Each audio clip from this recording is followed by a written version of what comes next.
আঁকা যদি হারাম হয় তাহলে উদ্ভিদ আঁকা হারাম নয় কেন?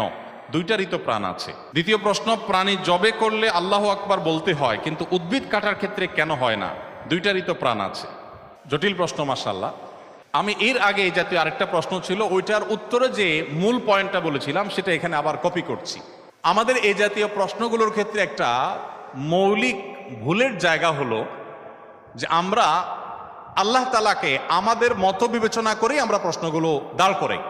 আমার প্রশ্ন হলো, আল্লাহ তাআলা প্রাণী জবে করলে, হালাল প্রাণী জবে করলে আল্লাহর নামে জবে করতে বলেছেন, না হলে সেটা খাওয়া হালাল নয়, এই বিধান আল্লাহ তাআলা দিয়েছেন কোরআনে।